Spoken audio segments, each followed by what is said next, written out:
right. Hello, everyone. JP here. We made it this far. We are now starting part 3 of proteins and peptides.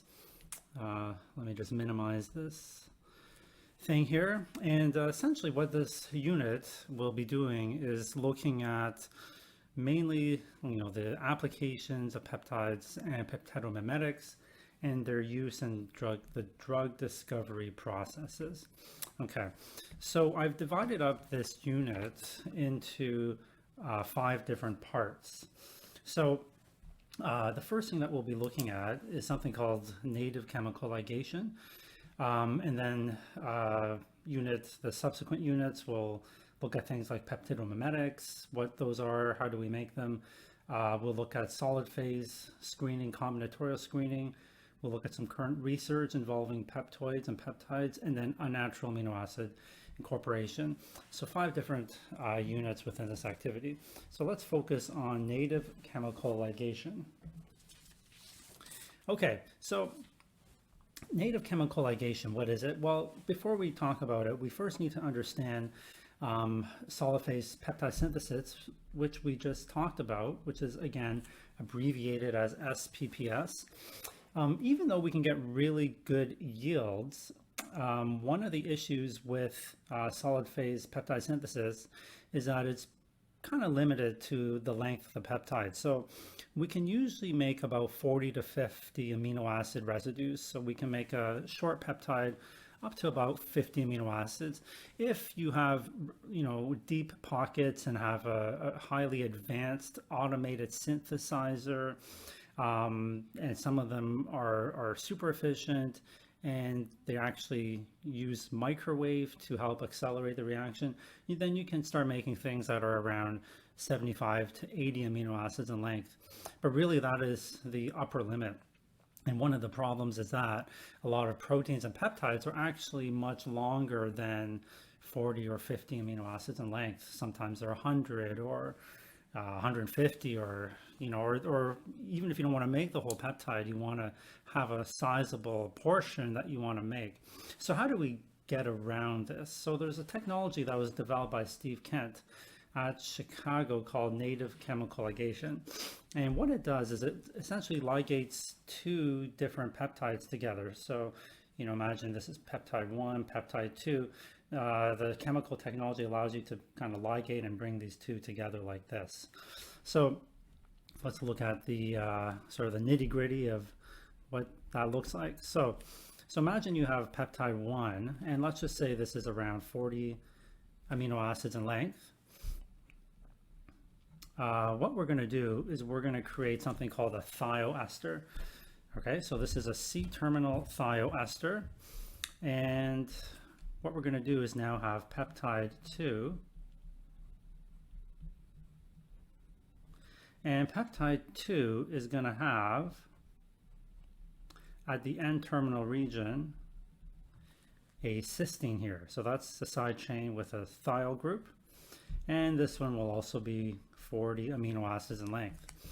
So the way that this works is that you have actually the electrons on the sulfur, which are quite nucleophilic, and these will come and this will attack the thioester, which is actually a pretty good electrophile.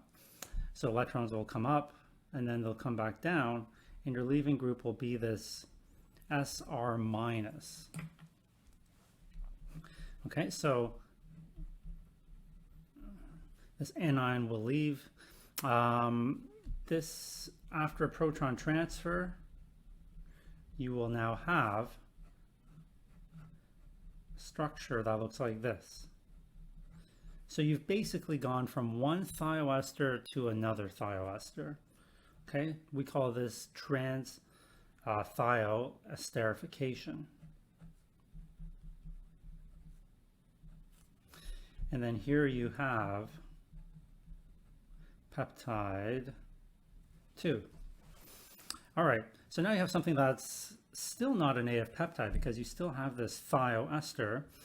But if you look carefully at the structure here, it's a short-lived species. And recall that nitrogen is actually a very, very good nucleophile. So what happens here is that in this species here, you have a thioester that's a good electrophile, and attached close by, you have this nitrogen, which is a good nucleophile. So what can happen is you can now get attack from the nitrogen to the thioester in an intramolecular fashion. Okay, so electrons will go up. Let's take a look at what this tetrahedral intermediate will look like.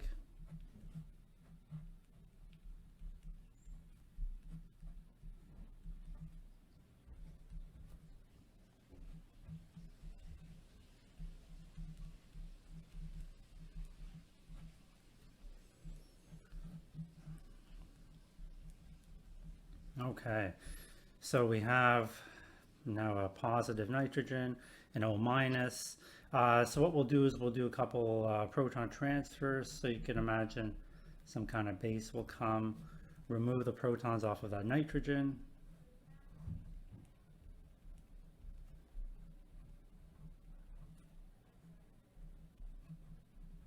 So now you have a neutral nitrogen. Here's peptide 2. Okay, and then at this stage here, what we're going to do is your thiol is now actually the better leaving group. Okay, it's more willing to handle those electrons once it leaves, and when it picks up a proton on the way out from conjugate acid, you are now going to be left with peptide 1, a new amide bond, and you release off that thiol side chain. So you go back to that cysteine. And the length of this peptide is now, we started with 40 and 40, so now we have something that is 80 amino acids in length. All right, so that's native chemical ligation.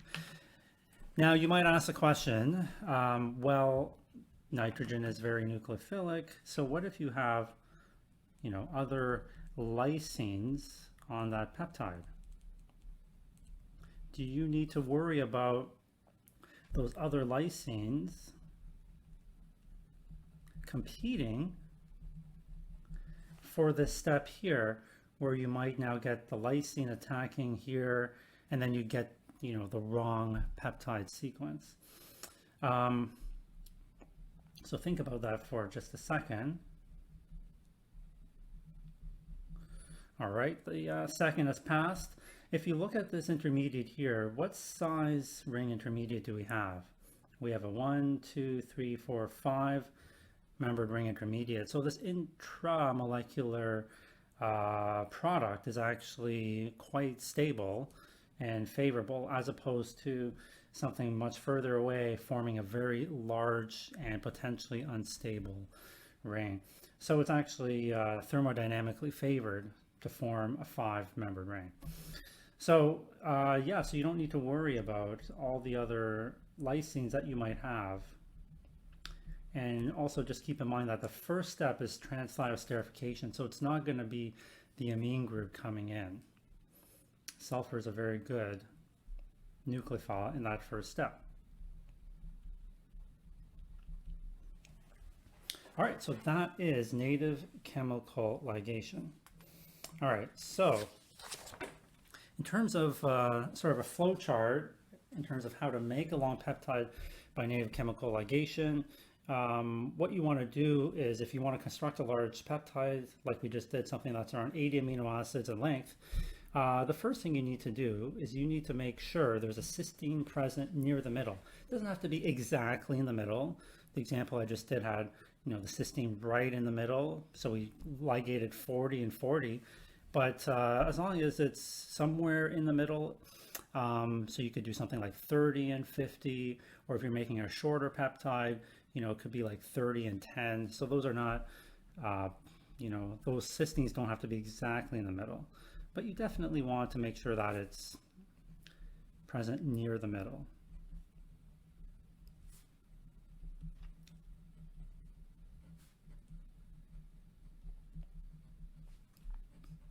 Okay, then you want to synthesize a C-terminal thioester at the C-terminal of peptide fragment 1. Okay, so you can use your solid phase synthesis to design a C-terminal thioester.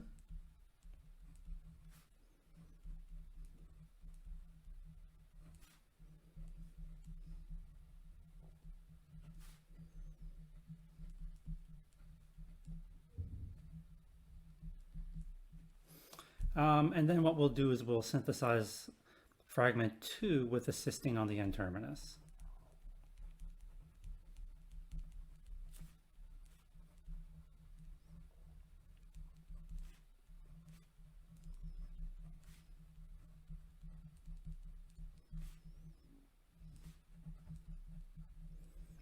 And literally, once you have these two peptides together, you literally incubate them in aqueous solution, and you typically let it sit overnight at 30 or 40 degrees. The next day you can purify it. So there isn't really anything sort of any tricks involved in this step. So you just incubate and you just wait for the product to occur via ligation.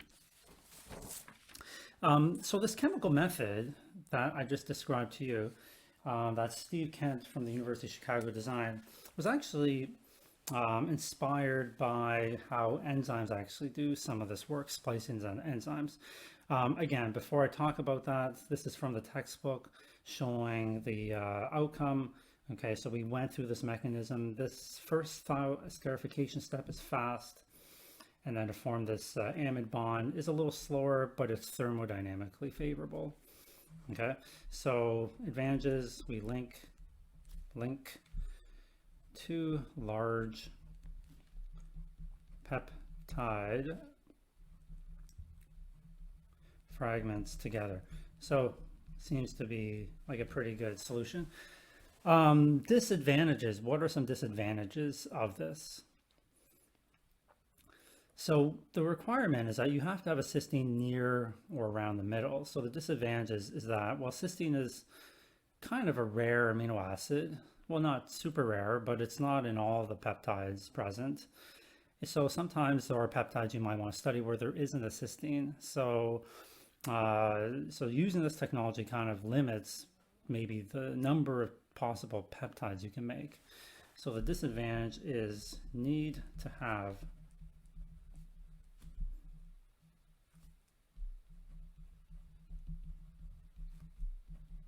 present around the middle of the desired peptide.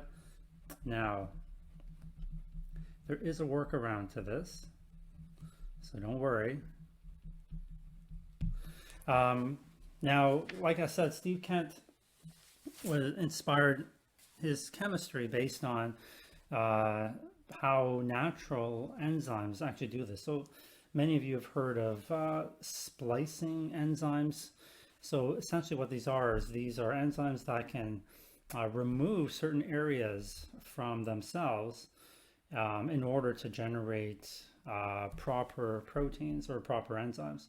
So here is, an example of a protein that is going to splice. And really what you can see here is that you have a negative sulfur attacking this amide to create a thioester. And then you have trans thioesterification or thioester exchange. And then you have some asparagine cyclization to generate another, here's thioester, and then you have the nitrogen like we'd seen before attacking here to form this 1, 2, 3, 4, 5 membered ring. And you can see here that this entyne has now been spliced out, okay? So this is sort of an example of how biology would do this. And sort of the mechanism is different from Steve Kent's, but there's certainly a lot of similarities involved. So this is something that biology uses quite a bit. Now let's go back to that question. Well, what if your desired peptide protein does not have a cysteine, right? And as I said, this actually would be quite common. All right, so there is two approaches to do this. We'll call this approach A. One is to actually design your peptide and you do this like we just shown. So you'll have a C terminal thioester, and then you'll have an N-terminal cysteine. You'll incubate these two together. You'll generate your ligated product. And then you might say, well, wait a minute, but we're not supposed to have a cysteine there. And you're absolutely right. So we did put it in, okay? So here's your cysteine side chain. However, what we can do is we can take advantage of this technology by putting in the cysteine and then using something called Tsub. And what Tsub will do is Tsub will actually desulfurize that group and create a methyl group.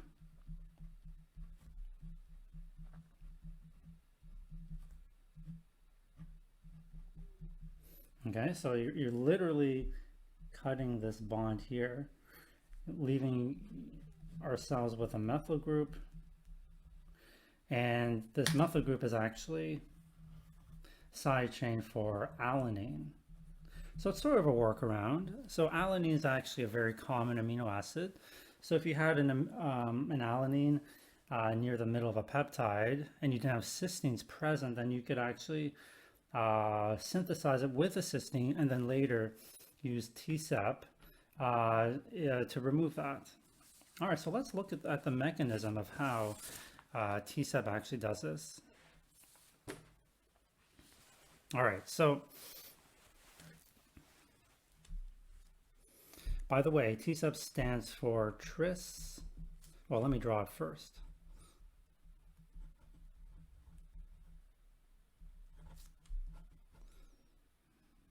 One, two, yep. Okay, so you have this tris carboxyethyl phosphate.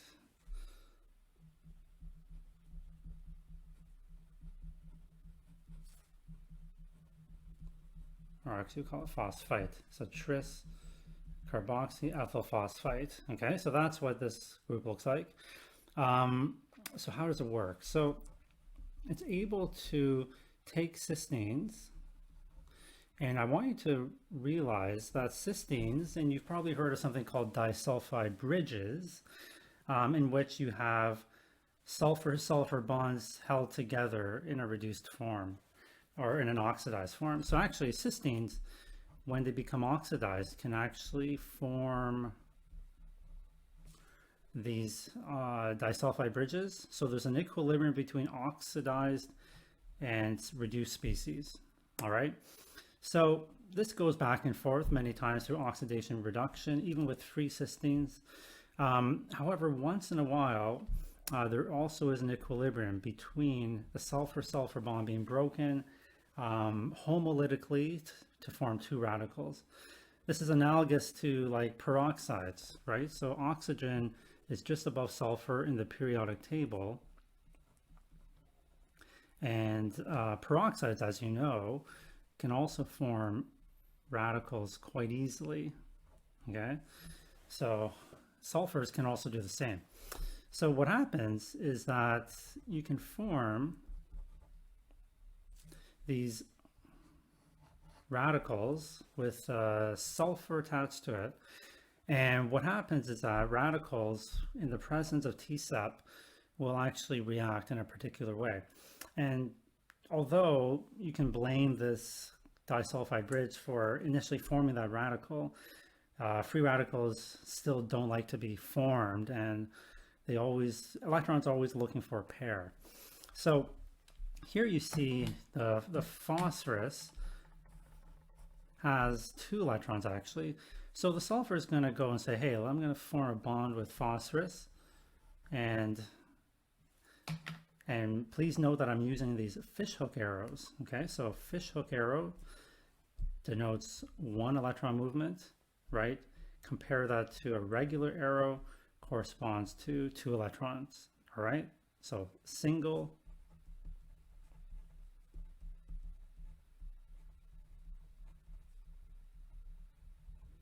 okay, one electron, and then double-headed arrow, two electrons.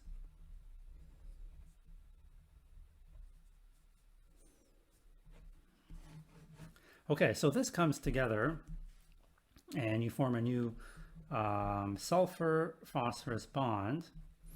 And because we only took one electron from the phosphorus, we now have a free electron on the phosphorus, now a radical.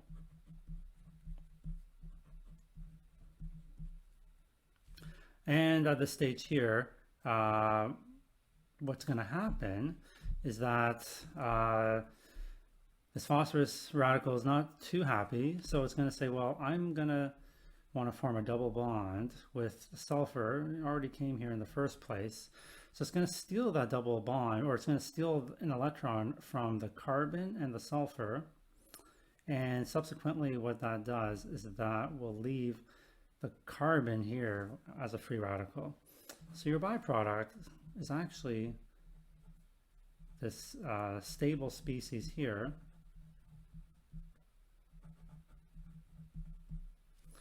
And your radical here can now simply form or pick up a proton from something like water, or not a proton, a hydrogen atom, to generate RH. Okay, so imagine that this was CH2, right, like cysteine, CH2S. So this will be CH2 radical, picks up a hydrogen, right, through radical abstraction. That becomes now CH3. All right, so that's the mechanism of Tsub radical desulfurization. So that sounds like a good solution, good workaround. So the net effect is we go from a cysteine to an alanine.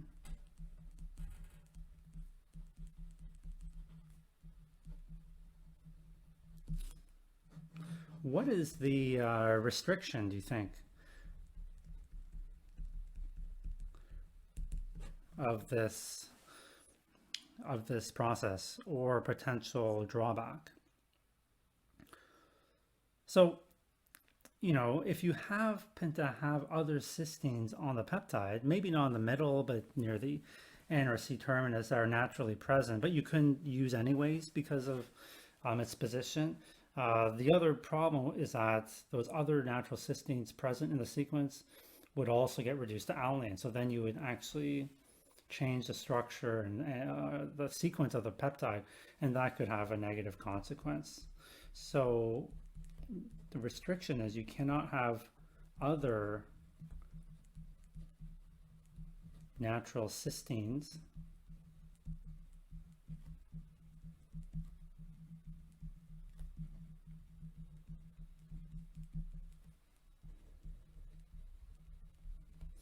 in sequence because they will get reduced to alanine. All right. So that's method A, or approach A, in terms of how we could do this. What if you're, okay, so again, the original question, what if your desired peptide protein does not have a cysteine? We could use approach B, which uses a removable file containing auxiliary group at an internal glycine residue. Okay, so what does all that mean? So what is an auxiliary group? An auxiliary group is a group that is on temporarily. It's just there for the ride. You can think of it sort of like a protecting group. And so, you know, picture's worth 1,000 words. So let's actually just draw out some structures.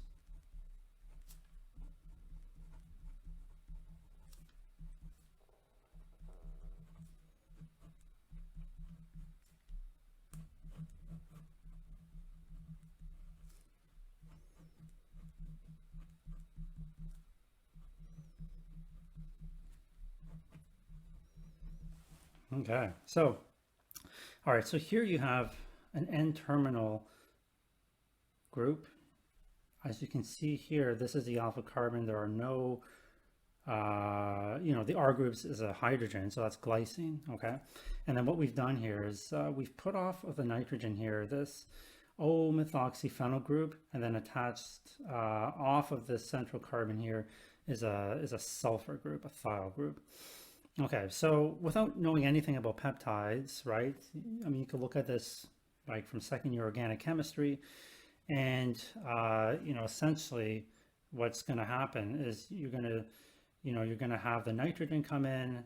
It's going to attack here, and you're going to remove this thioester to form an amide bond. Okay. Essentially, how this will happen is again through that similar transit thioesterification. So so before this comes and attacks, this thio group will come, and then you form this 5-membered ring intermediate. All right, for that to happen. So I would encourage you to work out that mechanism, but it's analogous to how we've done it before.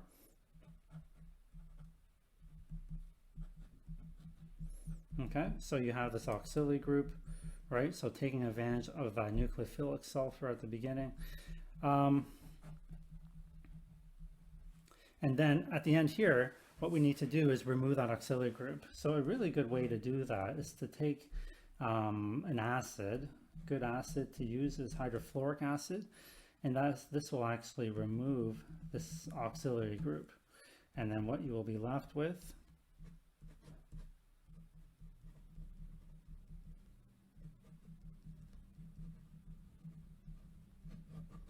is your ligated peptide. So you can put an internal glycine residue. Glycines are ubiquitous, and let's take a look at the mechanism of this auxiliary group removal. Okay, so here's peptide 1.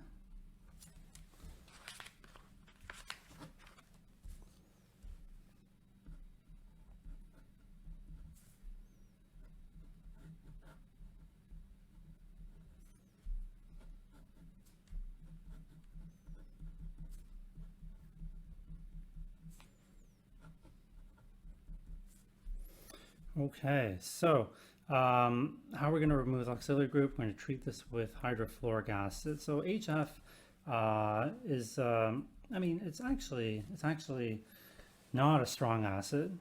I mean, we think of HF as being strong. It's strong in the sense that it can actually cause a lot of damage. If you get any HF on your skin, the problem is that the F minus actually has a very high affinity for calcium, so it will start to eat away at your bones inside your body, and this can cause a lot of harm, obviously. But in fact, HF is not super strong. So if you actually, the danger is that if you actually get HF on your skin, you actually don't really feel it. I mean, you might feel a bit of a tingling pain, but the pK of hydrofluoric acid is around 3.2. And the pK of acetic acid is around 5. So so they're comparable, and so it's not like HCl or H2SO4, which would cause like a really big burn.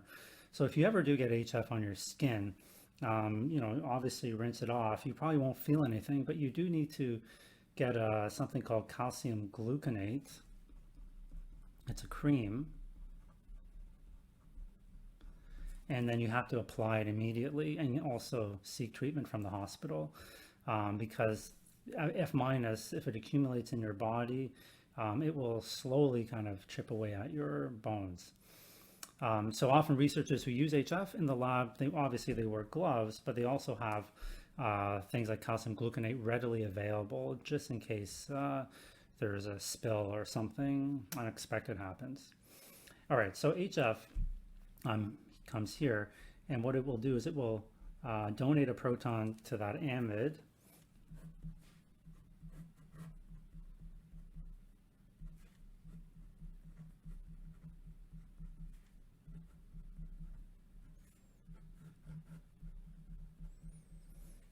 peptide 2,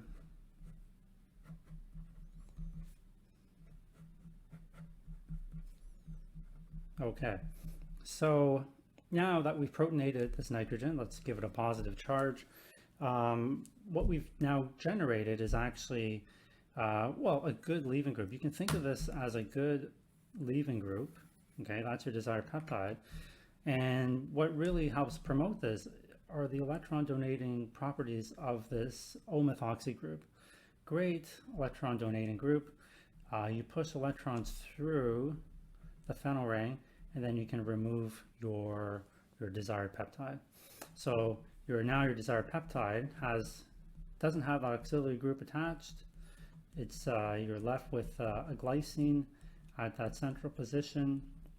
You're happy, peptide's happy. You can do your experiment with it.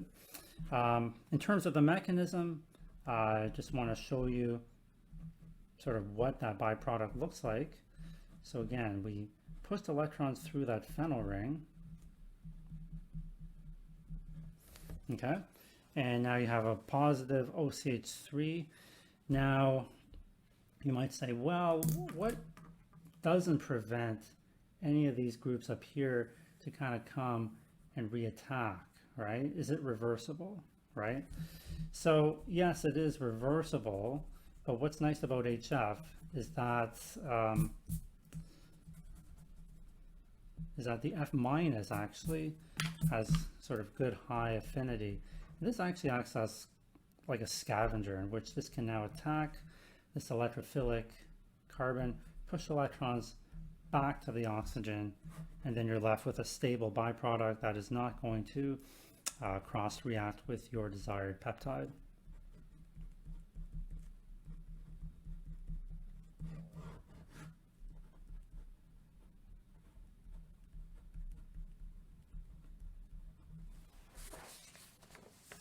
Okay, so let's look at, so before we end today, let's make the following peptide. All right, and let's say that we don't have the greatest peptide synthesizer, you know, bare bones lab, and the longest peptide fragment we can make is 25 amino acids. All right, so we want to make this peptide here. This is the N-terminal group, and this is the C-terminal group. All right, so the first thing you want to do is say, well, you know, okay, A's, alanine, G's, glycine, are there any cysteines present? Now, I know you might not know all the letters of these amino acids, okay? You know, that's fine. You can use resources, or you can look online to kind of figure out what they are. So the easiest thing to do first is just scan it and see if there's a cysteine, right? And as you can see, there's no cysteine, there's no C present. Okay, so we can't use that first approach. The next approach that we want to do is see if there's an alanine or a glycine somewhere near the middle. Okay, so A is for alanine, G is for glycine. So as you kind of scan, okay, K, that's lysine, tryptophan, lysine, lysine, serine, you know, you keep going, prolines. Ah, here's an alanine, okay. You know, glutamine, proline. Okay, so it looks like we have an alanine in the middle, and there are no other cysteines.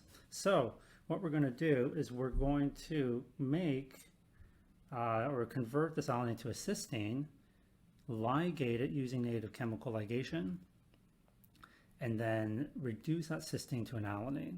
Okay, so this was approach A that we just learned about. Okay, so what exactly are we going to make? Okay, so we need to make a C-terminal thioester. So our sort of our breakage point, okay, is going to be right here, okay, right before that alanine. All right, so we're going to make, okay, PLLD, PPY.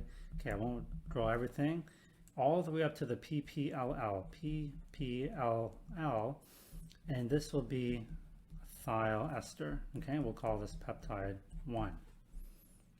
Okay, it's important that we make that thioester. Second peptide, we need to make an N-terminal. Now, we don't put alanine in because that's not going to work. We're going to convert that to a cysteine. So on our synthesizer, when we actually make it, we'll make a cysteine, and then proline, you know, leucine, etc., and then we just make this all the way to LE, and that's just a regular C-terminal group, peptide 2. Okay, now you have your C-terminal thioester, and then you have your N-terminal cysteine. So you incubate peptide 1 with peptide 2. Okay, so these will ligate, and then you have to remove or reduce that cysteine to an alanine. So then you incubate with Tsub. Okay, so it's so that's how you would make this particular peptide. The last slide for today, again, just showing you that there's so many different ways to chemically synthesize on solid support. Even the technology is really quite good now, but there are definitely like unusual protecting groups, unusual modifications that can be used. You know, we've been strictly looking at peptides, but could we look at peptidomimetic, things that look like peptides, or even other modifications like adding sugars or other functional groups? The synthesis, if you were to do this in solution, if you're doing a long peptide, like this literally takes weeks because you have to scale it up, you have to purify it after each step, and that can be quite cumbersome. The advantage though is that you can generate a large amount of product, you know, like kilograms if you need it. However, if you don't need that much material, then solid phase peptide synthesis is attractive because you can make a fairly complex peptide in just a few days. Solid support synthesis has allowed for the substitution of modification, so you can make these analogs. So you can add different functional groups. You can examine questions of things like stereochemistry. What if we change some amino acids from L to D? That could give us some insights in terms of what's happening with perhaps a mechanism. We could study structure-activity relationships. So we're going to look more deeply in these different modules in terms of how we can use modifications to understand structure-activity relationships. We can also use this, engage us in terms of how we can make potential therapeutics. And yeah, the last thing I just want to note too is that industrial synthesis, so if you want to make like therapeutic that, you know, happens to be a peptide, or doesn't have to be therapeutic, just some sort of medicinal agent. So this just comes to mind, oxytocin, which is actually it's like an 8-mer peptide, 8 amino acid peptide that's given to women to help induce labor. So companies that make oxytocin, they're not going to make it on solid support because typically they need to make large quantities of this and then distribute it to, you know, all the different hospitals. So so typically industrial synthesis is not performed solid support. It's usually done in solution so they can have a lot of that product. However, a lot of research and development, when we're trying to design and understand which peptides might be better, it's typically done on solid phase. Okay, so that concludes this part of the lecture.